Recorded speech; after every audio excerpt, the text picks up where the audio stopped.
오늘은 성령 감림 후 15번째 주일입니다. 주일 아침에 오신 여러분을 주의 이름으로 환영합니다.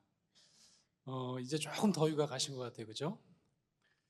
오늘 주일에 배정된 복음서 말씀을 보니까요, 마가복음 7장 말씀입니다. 바로 앞장은 6장인데 6장은 예수님의 오병이어의 기적, 또 무리를 걸으시는 기적, 그리고 게네사렛에서 아주 무수한 병자들을 치유하는 사건을 기록하고 있는 전장이 소개가 되어 있는 거예요. 오늘 우리가 이제 9월, 10월은 이제 치유에 대한 주제를 가지고 서로 귀한 은혜를 나누고자 하는데, 그동안 우리가 이렇게 묵상해온 복음서에 의하면 항상 이런 기적들, 꼭 뭐 치유 기적만이 아니라 뭐 수면 보행 기적이나, 신학교에서는 이걸 수면 보행 기적이라고 해요. 오병이어 기적이나 이런 기적 사건 뒤에는 반드시 따라오는 일들이 있다. 제가 여러 차례 말씀을 드렸습니다. 뭘까요? 이런 기적을 경험한다면은 유대 땅에 아주 특별한 일들이 일어났습니다. 지난달 설교에서는 요한복음에 등장하는 이제 오병이어 말씀을 묵상했었는데요. 이 요한복음에서는 인간의 상식으로는 이해가 되지 않는 초자연적인 기적을 베푸실 때마다 이를 의도적으로 기적이라고 표현하지 않고 다른 단어를 써서 기록했다고 제가 말씀드렸습니다. 기억나시나요? 혹시 기억나세요? 안 나시는 것 같아요. 표적이라고 하는, 영어로는 그래서 기적, 미러클이 아니라 사인이라는 단어를 사용했습니다. 왜 기적 대신 표적이라는 단어를 요한복음 기자는 사용했을까요? 이 초자연적인 기적 행위만을 보고 사람들이 와, 놀랍다, 대단하다, 나도 내 인생에 저런 초자연적인 기적을 좀 베풀어 달라고 그 다음부터는 예수를 쫓아다녀야지 하는 사람들이 생겨납니다. 예수님은 이렇게 되길 바라지 않으셨어요. 그래서 이 복음서의 기적 사건을 보면 예외가 없이 항상 뒤에 무슨 말이 나오냐면 항상 많은 무리들이 예수를 쫓아다니더라, 추종하는 모습이 등장합니다. 하지만 말씀드린 것처럼 요한복음이 강조하는 이 표적이라는 것은 예수님이 누구인지 보여주는 기적의 어떤 행위, doing보다는 그가 누구인지, being인 정체성을 나타내는 지표처럼 사용한 단어다, 이렇게 말씀드렸습니다. 그래서 예수님은 자신이 행한 이 행동을 주목하기 원치 않으셨던 거예요. 기적 행위만을 보고 수많은 추종 세력이 생기는 것을 기뻐하지 않으셨어요. 오히려 그 기적을 표적으로 이해한 그가 누구인지, 제자들이 자신의 행정을 통해서 그가 누구인지, 또 그를 통해서 거룩하신 하나님을 알기를, 하나님을 바라볼 수 있기를 예수님은 간절히 원하셨던 겁니다. 그래서 제가 아까 드렸던 질문 이제 뭔지 아시겠죠? 기정사건 뒤에는 항상 추종 세력이 생기더라. 우와, 대단하다, 보통 사람 아닌데, 이런 후속 결과가 발생합니다. 그런데 예수님은 그러면 와, 신나가지고 이제 앞장서시는 게 아니라 피해 다니셨어요. 이런 무리를 피해서 자주 홀로 기도의 자리로 숨는 경향이 반복됩니다. 이때 아주 아이러니하게도 또 다른 무리들이 생겨요. 추종 세력이 있는 반면에 어떤 세력이 생기냐면 적대 세력이 생깁니다. 예수님 자신은 전혀 원치 않았던 예수님의 인기몰이가 영 탐탁치 않은 사람들은 어떤 세력이 될까요? 적대 세력이 되었습니다. 주로 어떤 사람들일까요? 여러분이 잘 아시는 유대교의 종교 지도자 바리새인들과 서기관들이었습니다. 이들은 어떤 사람입니까? 이들은 아주 율법을 철저하게 해석하고 그것을 통해서 자신들의 권위를 확보하려던 사람들이었기 때문에, 자, 예수님을 잡으려면 어떻게 될까요? 그가 율법을 잘 지키는가 어기는가, 그뿐만 아니라 그 제자들의 행동, doing을 유심히 관찰하기 시작합니다. 몰래 숨어서 관찰해요. 오늘 마가복음 7장은 이런 예수의 적대 세력이 내려온 곳이 바로 예루살렘이다 라고 특별히 기록하고 있습니다. 유대교 지도자들이다, 그런 말입니다. 이는 예수님이 이 갈릴리에서 좀 촌동네에서 대중의 인기를 누리는 것과는 아주 뚜렷한 대조를 보여주는 것입니다. 예루살렘의 지도층들은 예수를 적대하는 반면에 갈릴리의 대중들은 예수님을 환영한 것이죠. 마가복음 7장은 그래서 당시 유대교 지도층들이 아주 목숨만큼 중요하게 생각했던 율법에 있어서의 정결에 대한 논쟁을 시작합니다. 여러분, 율법의 정결법이라는 것은 우리 생활 전반에 걸쳐서 더러운 물건과 청결한 물건, 정결한 물건, 더러운 행동과 또 정결한 행동을 뚜렷하게 나누고 있습니다. 특히 일상생활에 걸쳐서 이런 정결법은 우리가 하루에도 12번씩 마주하게 되는 일상생활에 적용되는 아주 세세한 것들이 굉장히 많았습니다. 예를 들면 정결한 행동은요, 손을 씻고 음식을 먹는 거예요. 아무리 손을 깨끗하다고 느껴도 무조건 손을 씻고 음식을 먹어야 된다든지, 시장에서 돌아와서는 이제 물을 뿌려가지고 몸을 정결하게 해야 된다든지 무조건, 그리고 잔이라든지 단지 녹그릇 등등을 수시로 씻어야 되는, 이게 다 율법에 포함되어 있는 정결 조항이었다라고 하는 겁니다. 율법은 이런 어떤 사소한 것에서 정결치 못한 행동을 단순하게 보지 않았습니다. 율법의 아주 작은 부분 하나, 손을 씻지 않는다든지 그릇을 씻지 않았다고 하면 그 작은 부분을 어기면 전체를 어긴 것과 다를 바 없다고 여겼어요. 그러니까 예수님의 제자들이 이 본문에 보면 손을 씻지 않고 음식을 먹는 것을 봅니다. 바리새인과 서기관들이. 그래서 예수님께 질문을 하게 되는 거죠. 왜 당신의 제자들은 더러운 손으로 떡을 먹습니까? 왜 율법 조항을 어깁니까? 그런 얘기인데, 이 질문은 왜 이런 좀 단순한 율법 조항을 어겼냐고 질문하는 것이기보다는 예수에게 당신은 율법 전체를 아주 우습게 여기고 율법을 어기는 것이 아무렇지도 않은 사람 아니냐라고 도발하는 질문과 같습니다. 여러분, 여기서 예수님은 어떻게 대답하십니까? 이 적대자들의 질문에 어떻게 답변하시냐면, 그들이 어떤 사람이라고요? 유대교의 율법의 아주 철저한 추종자들이니만큼 그들에게 구약의 예언서 이사야를 인용해서 답변하십니다. 이사야가 말씀하신 바로 외식하는 자에 대한 예언입니다. 이때 외식은 바로 영어 단어 위선자 할 때 여러분 잘 아시는 히포크리트이라고 하는 단어의 어원인 히포크리테스라는 히라버 단어입니다. 문자적으로는 연극 배우를 의미합니다. 주석가들은 이 예수님이 인용한 이사야서가 어디냐 봤더니 여기구나, 이사야 29장 13절일 것으로 추정합니다. 한번 같이 읽어보실까요? 시작. 주께서 이르시되 이 백성이 입으로는 나를 가까이하며 입술로는 나를 공경하나 그들의 마음은 내게서 멀리 떠났으니 그들이 나를 경외하면 사람의 계명으로 가르침을 받았을 뿐이라. 예수님은 바로 이 이사야의 말씀을 이렇게 설명하십니다. 마가복음 7장 9절입니다. 제가 한번 읽어볼게요. 이르시되 너희가 너희 전통을 지키려고 하나님의 계명을 잘도 저버리는도다.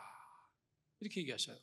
이게 무슨 말이냐? 예수님은 사람들의 전통을 지키기 위해서 오히려 하나님의 계명을 아주 가볍게 여기는 구체적인 사례를 언급하십니다. 예수님이 드시는 예는 10계명 중에 제5계명이죠. 내 부모를 공경하라 라고 하는 계명과 고르반이라고 하는 유대 전통을 비교해서 설명합니다. 고르반은 뭐냐면 유대인들이 맹세를 하면서 성전에 바친 제물을 가리키는 용어입니다. 고르반이라고 하는 게요. 이 성전에 바친 제물은 다른 사람에게 양도할 수 없어요. 하나님께 바친 거니까. 하지만 바친 사람들의 사용권만은 인정해 두었어요. 바친 다음에는 그 사용권이 본인에게 있었다, 그런 말입니다. 그래서 예를 들면 어떤 사람들이 있었냐면 이 자식들이 이 부모에게 드려서 마땅히 부모를 부양하는 데 써야 할 금덩어리가 있다고 그래보세요. 이 금덩어리는 잘 팔아서 부모님을 섬기는 데 써야 되는데 이걸 오히려 성전 고르반에다 바치면 어떤 일이 일어나느냐, 다른 사람 보기에는 저 사람이 고르반으로 금덩어리를 바쳤네. 자신의 신앙심을 돋보이게 하는 반면에 부모를 봉행하지 않아도 되는 거예요. 오히려 바친 재물, 금덩어리의 사용권을 오히려 자신이 누릴 수 있게 된, 자식들이 누릴 수 있게 되는 아주 교묘한 위선과 악덕을 예수님은 지적하고 있는 겁니다. 마가복음 7장은 겉으로는 예수님이 율법의 조항을 어겼지만 바리새인들의 눈에는요, 율법 준수를 근거로 오히려 하나님의 계명을 무력화하는 바리새인들의 율법 해석의 오류를 정확하게 지적하고자 했음을 잘 보여주고 있습니다. 율법을 들이대면서 공격하는 적대자들에게 주는 예수님의 말씀은 아주 간결합니다. 13절에 그 말씀이 나오죠. 너희가 전한 전통으로 하나님의 말씀을 폐하며 또 이 같은 일을 많이 행하느니라. 예수님은 일부 제자들이 취한 행동에 대한 정결의 규정을 들어서 비난하고 있는 바리새인과 서기관을 역으로 비판하신 후에 무리들을 다시 부르십니다. 자기를 따라다니는 추종 세력들을 다시 한자리에 불러 모아요. 왜일까요? 예수님이 자신의 율법관을 율법에 대해서 좀 다른 말씀을 하시니까 사람들이 혼란스러울까 봐 오히려 무리에게 정확하게 이해시키려고 설명하기 위해서 무리를 불러 모으는 겁니다. 14절에 보니까 이렇게 나와 있어요. 무리를 다시 불러 이르시되 너희는 다 내 말을 듣고 깨달으라.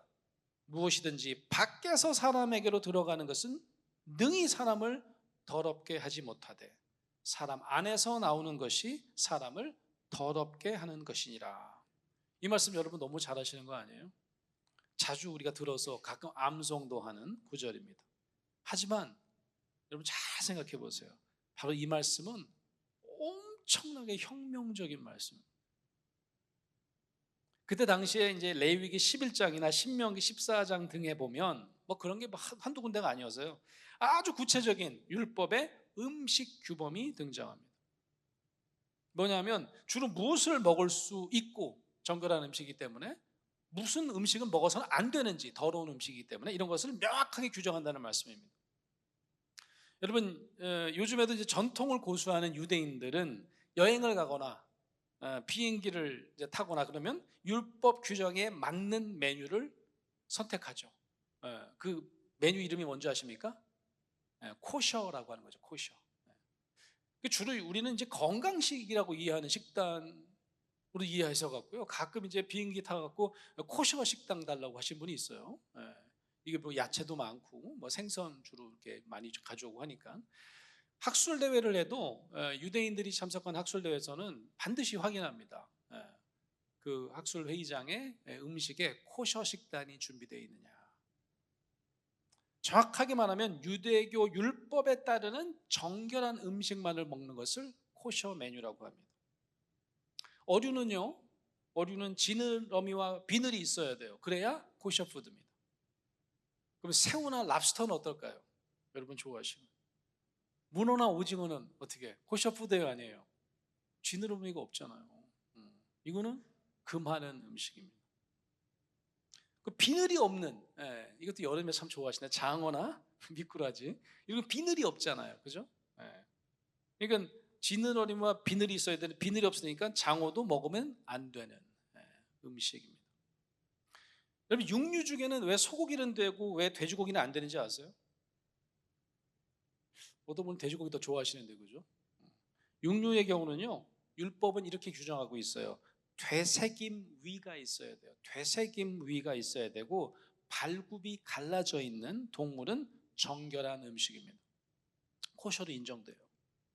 그러니까 소나 양이나 염소는 되새김 위가 있습니다. 그리고 발굽이 갈라져 있어요. 그래서 먹을 수 있는 코셔입니다. 하지만 돼지는요, 굽은 갈라져 있지만 아니 얘네들이 되새김질을 안 하네. 그래서 돼지는 코셔 푸드가 아닌 겁니다. 근데 지금 예수님 무슨 말씀을 하시는 거냐면 아주 혁신적인 율법 음식 규정을 말씀하고 있는 거예요. 사람을 더럽힐 수 있는 부정한 음식은 있다 없다? 없다고 하시는 거예요. 없다고 주장하시는 거예요. 오늘 우리가 읽은 요절 말씀은 바로 예수님의 이 말씀이 나중에는요 이방인 선교에도 자주 분쟁을 일으킵니다. 그 이슈가 뭐냐면 유대인 출신 기독교인들 굉장히 율법을 준수하고 더러운 음식과 그렇지 않은 음식을 가려서 먹었겠죠. 이방 출신 기독교인들에게는 아니 그게 중요한가? 예수님도 사실은 입으로 들어가는 건 더럽힐 수 없다고 하셨는데 라고 하기 때문에 나중에도 굉장히 유의미하게 영향을 주었던 선포가 오늘 우리가 읽은 요절 말씀입니다. 과히 혁신적인 율법 해석이라고 보는 것이 타당할 것입니다. 음식이든 물건이든 밖에 존재하는 어떤 거든지 인간을 더럽힐 수 없다는 거예요. 이런 주장은 부정한 물건을 접촉하기만 해도 바로 인간이 부정해 줄 수 있다는 당시 바리새인들의 율법적인 주장과는 아주 정면으로 대치하는 주장입니다. 오늘 읽은 말씀은 굉장히 많이 들어본 말씀이지만 아마 이게 얼마나 혁신적인 말씀이신지 전통적인 유대교 시각에서 보면 얼마나 도발적인 혁신가의 주장인지 여러분이 아셨으면 좋겠다는 말씀이죠. 그러니 이 무리들에게 이 전한 이 말씀을 같이 들었던 제자들조차도 예수님 쫓아내는 제자들조차도 이해가 잘 됐을까요? 안 됐을까요? 이런 어떤 음식에 대한 예수님의 말씀이 이해가 안 됐겠죠. 매우 혼란스럽고 어안이 벙벙했을 겁니다. 왜 그랬을까요? 아니 그들도 바로 전날까지 율법 규정 준수를 평생토록 해왔던 지극히 평범한 유대인들이었기 때문입니다. 그래서 이제 집에 돌아와서요 예수님들에게 또 묻습니다. 제자들이 예수님 잘 이해가 되지 않습니다. 그러면 이제 지금부터 아무거나 먹어도 되는 겁니까? 이렇게 물어봤겠죠. 예수님께서 답답해 하십니다. 아니 제자들인 너희들도 이렇게 깨달음이 없느냐. 그리고 다시 말씀하시는 거죠. 음식이란 무엇이든지 소화되고 배설하면 그뿐. 그 음식 때문에 인간의 마음이 악해지는 것이 아니란다. 핵심은 사람들 마음으로부터 나오는 악한 생각이다. 이사야가 지적했던 겉으로는 하나님을 위하는 척하지만 마음으로는 하나님을 위하는 게 아니라 자기네 실속을 차리려고 하는 이것을 지적한 것처럼 예수님도 똑같은 말씀을 하시는 겁니다. 21절에는 예수님께서 구체적으로 그게 무엇인지 일일이 열거하십니다. 마음으로부터 나오는 악한 것들이 무엇이냐? 이렇게 얘기하시죠. 곧 음란과 도둑질과 살인과 간음과 탐욕과 악독과 여기까지는 우리랑 좀 상관이 없는 것 같이 보이죠. 그 다음에는 속임과 음탕과 질투와 비방과 교만과 우매함이니 이 모든 악한 것이 다 속에서 나와서 사람을 더럽게 하느니라. 자, 이런 어떤 일련의 율법의 정결법 논쟁을 마친 후에 예수님은 또 딴 데로 이동하세요. 그곳을 떠나서 두로 지방으로 갑니다. 자, 이 두로 지방은 어떤 지방이었을까요? 이 시편이나 구약 성경을 보면요, 이 두로 지방은 원수의 땅, 심판과 구원이 이루어져야 할 땅으로 규정합니다. 그러니까 우리가 언뜻 듣기에는 두로 지방이 어떤 지방 같아요? 굉장히 험악한 지방 같지 않습니까? 근데요, 이 두로 지방은요 어떤 지방이냐면 예수님 당시에 갈릴리와 두로가 그저 그냥 전통적인 적대관계 이상이었던 지역 같아요.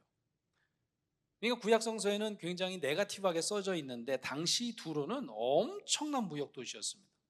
이 지도를 보셔도 이 지중해 해안에 있잖아요.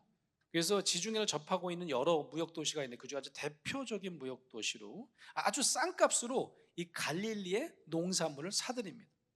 그리고 다른 곳으로 팔아서 많은 이익을 남겼다고 그래요. 갈릴리 지방에서는 싸게 사가지고. 그러니까 지금도 이 레바논 그 항구 도시 이 두로는 사진에서 본 것처럼 아주 부의 상징처럼 여겨지는 아주 큰 도시 중 하나였다. 그럼 갈릴리는 어떤 느낌이었을까요? 갈릴리는요, 본인은 농산물 구매 장소인 이 두로에 경제적으로 예속된 형편이었습니다. 그래도 갈릴리의 물건을 팔 수 있는 데가 두로인 거예요. 아무리 싼 값에 팔더라도 유일하게 그쪽으로 팔 수 있는 어떤 그런 무역의 채널이었다 이렇게 볼 수 있는 겁니다. 갈릴리 거주했던 유대인들은 경제적으로 이 자기들 위에서 이 군림하는 이 두로 지방에 있는 사람들 같은 이방인들을 주로 뭐라고 불렀을까요? 기분 나쁘잖아요. 그죠? 우리 위에 있고 우리를 막 업신 여기는 것 같으니까. 그러니까 유대인들도 그들을 개와 같은 동물로 비하해서 부르곤 했다는 거죠. 우리도 가끔 욕할 때 이 개를 많이 사용하지 않습니까? 우리도 그렇고 뭐 미국 같은 나라도 그렇고. 그러니까 당시 갈릴리 유대인들은 주로 이 두로 사람들을 어떻게 불렀을까요? 바로 이 개 같은 이런 욕설로 부르는 것이 전혀 이상하지 않았던 문화적 배경이 있었습니다. 이런 배경을 잘 알아야 그 다음에 예수님의 치유 이야기가 나오는데 이해가 좀 돼요. 안 그러면 이해하기가 굉장히 어렵습니다. 예수님이 두로 지방에 도착해서 한 집에 들어가세요. 그런데 그곳에도 편히 쉴 수가 없었어요. 이유가 뭡니까? 예수님에 대해 소문이 갈릴리를 넘어서 두로 지역까지 쫙 퍼져 있었어요. 그래서 그곳에 이제 귀신 들린 어린 딸을 둔 여인이 찾아온 거죠. 이방 여인입니다. 이 여인은 예수의 소문을 듣고 찾아와서 예수님의 발 앞에 엎드립니다. 성경에는 이 여인이 어떤 계층의 사람이라든지 뭐 어떤 사회적 위치를 가진 여인인지는 나와 있지 않아요. 심지어 뭐 이름도 나와 있지 않고요. 유일한 정보가 있습니다. 26절인데요. 이 여인이 헬라인이요 수로보니게 족속이다. 이렇게만 소개되어 있어요. 무슨 말이죠? 이방 여인이었다는 겁니다. 그렇다면 우리가 조금 전에 얘기했던 어떤 갈릴리와 두로의 관계를 미루어서 이 어색한 상황을 짐작해 볼 수 있습니다. 갈릴리 출신 유대인의 입장에서 보면 자신들을 착취하는 집단에 속한 두로 지방이니까요. 혹은 그 집단에서 어떤 혜택을 누려온 한 이방 여인이 뻔뻔하게도 자신들이 경제적으로 착취하는 지역인 아주 촌동네 갈릴리 출신 한 랍비에게 도움을 청하는 모습이기 때문입니다. 이런 맥락을 이해하면서 예수님의 답변을 좀 살펴봐야 조금이라도 예수님의 태도가 이해가 가능해집니다. 27절에 자신의 자녀를 도와달라고 요청하는 이 여인에게 매정하게 예수님이 이렇게 얘기하십니다. 예수께서 이르시되 자녀로 먼저 배불리 먹게 할지니 자녀의 떡을 취하여 개들에게 던짐이 마땅치 아니하니라. 이 두로 여인에게 개 취급을 하시는 장면인데 아까 좀 전에 말씀드린 것처럼 이 갈릴리와 두로의 어떤 인종적인 갈등, 뭐 착취와 예속의 관계를 이해하지 않고 들으면 예수님은 느닷없이 한 불쌍한 여인에게 개 취급을 하시면서 하대하시는 장면으로 오해받기 십상인 본문이 바로 오늘 본문인 거죠. 해도 해도 좀 너무하시네. 그래도 인간을 개 취급하시다니 예수님답지 않는데. 아까도 얘기했지만 이 당시 유대인들은 이방인들을 비하하면서 가리킬 때 빈번하게 어떤 용어를 사용했다고요? 이 개라고 하는 단어를 사용했습니다. 예수님의 답변에서 이 자녀는 자신의 마음의 고향인 갈릴리 유대인들을 말하는 것일 테고, 그죠? 개는 바로 그 지역에 두로 지역에 거주하는 이방인들을 의미하는 것이겠죠. 아무리 이런 어떤 인종적인 갈등 상황을 배경에 깔고 들어도 예수님의 답변은 너무 매정하지 않아요. 너무 인종차별주의자처럼 들립니다. 아무리 그래도 내 새끼가 우선이다. 개 같은 너 이방인들에게는 내줄 게 없어. 뭐 이런 태도잖아요. 조금 전까지 마음 안에 있는 질투, 비방과 교만이 악한 것이라고 주장하신 그 예수님 아니시던가요? 그런데 왜 이 헬라인 이방 여인을 비방하고 살짝 질투를 느끼시면서 교만한 태도를 취하시는 걸까요? 도무지 이해가 되지 않습니다. 요즘 국제적으로 자주 비판받는 자국 우선주의, 자민족 우선주의, 혹은 뭐 인종 우월주의, 뭐가 다르죠? 아무리 좋게 보려고 해도 예수님의 발언 중에는 무엇보다 우선권은 유대인에게 있다는 명백한 인종차별이 숨어 있습니다. 아마도 수많은 성서 주석가들에게 성경 해석, 특히 이 복음서 해석에 가장 심각한 고민을 가져다 준 복음서 말씀 중 하나가 바로 이 본문 말씀이라고 해도 아마 과언이 아닐 겁니다. 주석가들은 크게 두 가지로 나뉘는 것 같아요. 첫 번째 해석은 이런 해석입니다. 예수님의 답변은 다소 의도적이었다는 거예요.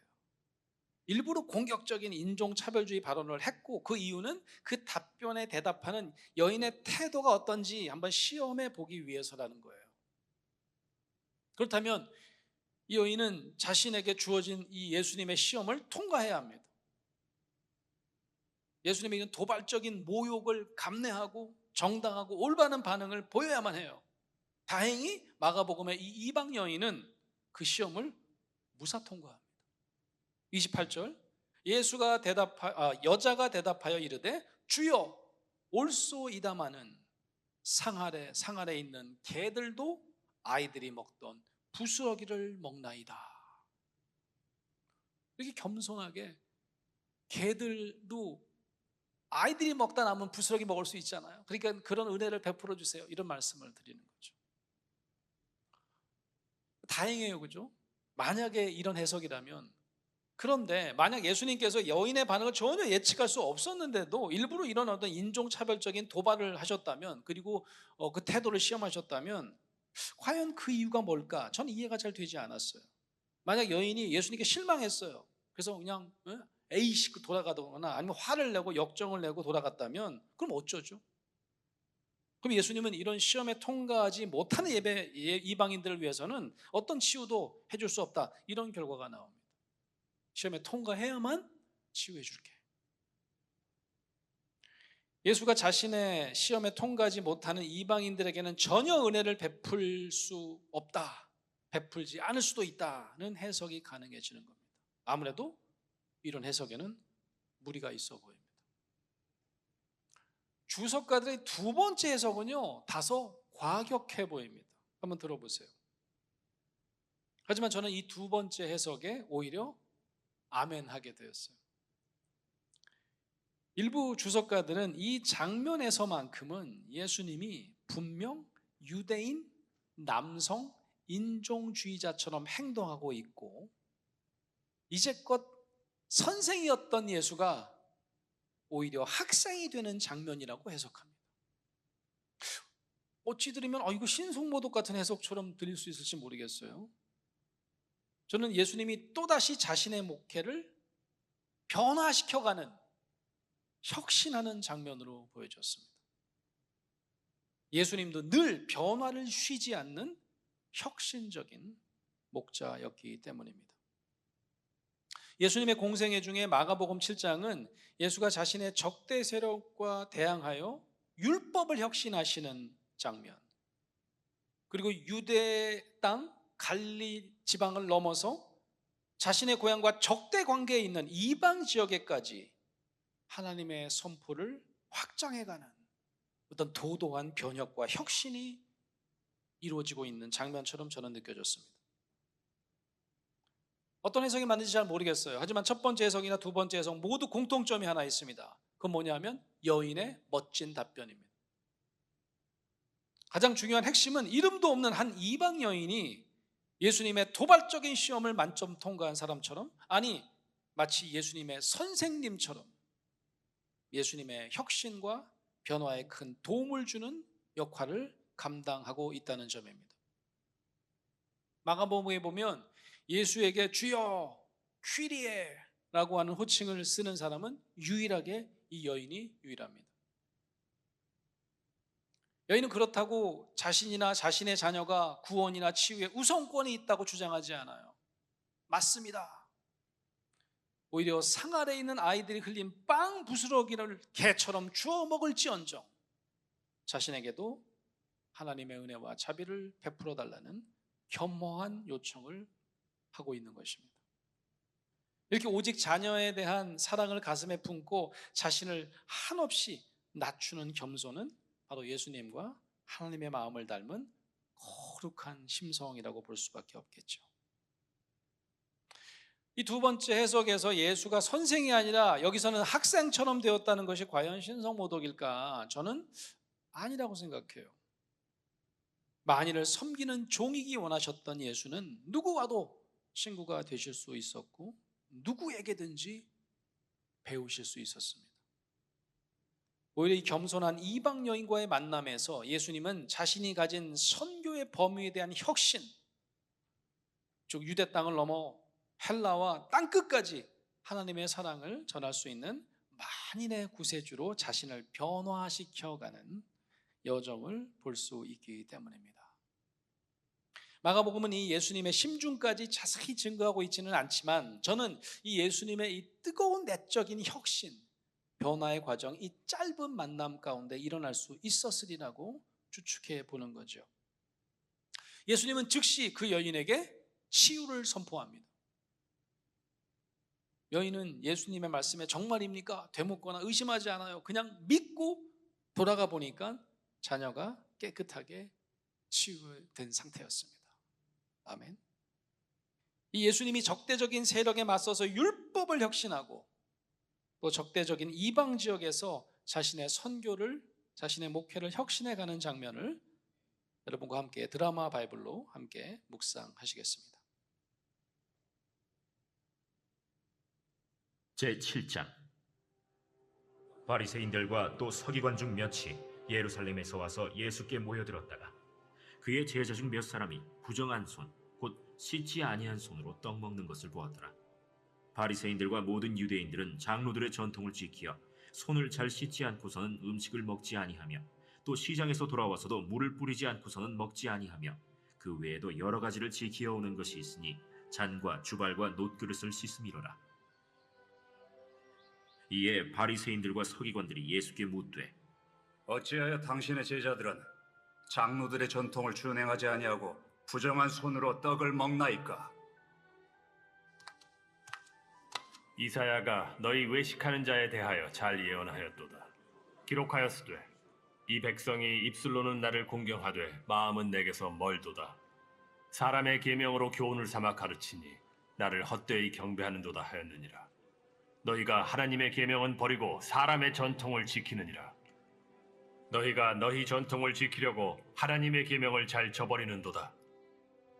모세는 네 부모를 공경하라 하고 또 아버지나 어머니를 모욕하는 자는 죽임을 당하리라 하였거늘 너희는 이르되 사람이 아버지에게나 어머니에게나 말하기를 내가 드려 유익하게 할 것이 고르반 곧 하나님께 드림이 되었다고 하기만 하면 그만이라 하고 자기 아버지나 어머니에게 다시 아무것도 하여 드리기를 허락하지 아니하여 너희가 전한 전통으로 하나님의 말씀을 폐하며 또 이 같은 일을 많이 행하느니라. 너희는 다 내 말을 듣고 깨달으라. 무엇이든지 밖에서 사람에게로 들어가는 것은 능히 사람을 더럽게 하지 못하되 사람 안에서 나오는 것이 사람을 더럽게 하는 것이니라. 하시고 무리를 떠나 집으로 들어가시니 제자들이 그 비유를 묻자온데 너희도 이렇게 깨달음이 없느냐? 무엇이든지 밖에서 들어가는 것이 능히 사람을 더럽게 하지 못함을 알지 못하느냐? 이는 마음으로 들어가지 아니하고 배로 들어가 뒤로 나감이라. 이러므로 모든 음식물을 깨끗하다 하시니라. 사람에게서 나오는 그것이 사람을 더럽게 하느니라. 속에서 곧 사람의 마음에서 나오는 것은 악한 생각, 곧 음란과 도둑질과 살인과 간음과 탐욕과 악독과 속임과 음탕과 질투와 비방과 교만과 우매함이니 이 모든 악한 것이 다 속에서 나와서 사람을 더럽게 하느니라.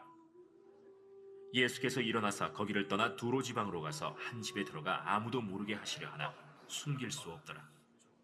이에 더러운 귀신 들린 어린 딸을 둔 한 여자가 예수의 소문을 듣고 곧 와서 그 발 아래에 엎드리니 그 여자는 헬라인이요 수로보니게 족속이라.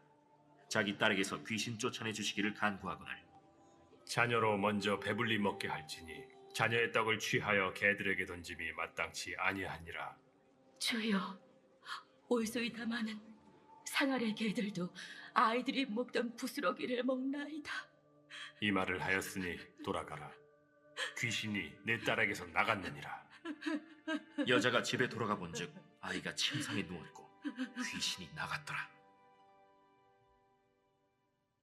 예수께서 다시 두로 지방에서 나와 시돈을 지나고 데가볼리 지방을 통과하여 갈릴리 호수에 이르시매 사람들이 귀 먹고 말 떠듣는 자를 데리고 예수께 나와 안수하여 주시기를 간구하거늘 예수께서 그 사람을 따로 데리고 무리를 떠나사 손가락을 그의 양 귀에 넣고 침을 뱉어 그의 혀에 손을 대시며 하늘을 우러러 탄식하시며 에바다.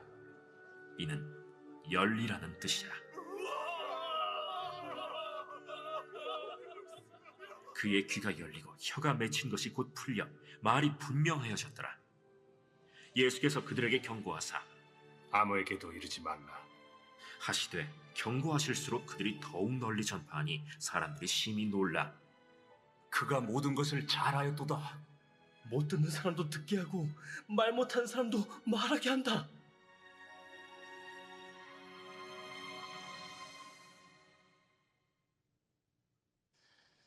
사랑하는 성도 여러분, 우리가 어떻게 하면 예수님처럼 변화하고 혁신할 수 있을까요?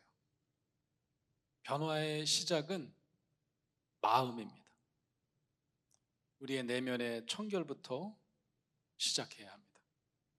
우리에게 우월감이나 질투, 또 교만이 자리 잡고 있지 않나요? 그래서 나는 다른 사람보다 위에 있어야 하고 내가 우선되어야 한다고 믿지 않나요? 오늘 우리는 예수님의 마음까지 움직이고야 말았던 한 이방 여인을 만났습니다. 우리도 이 여인처럼 우리를 한없이 낮추면서 예수님께 나아가십시다.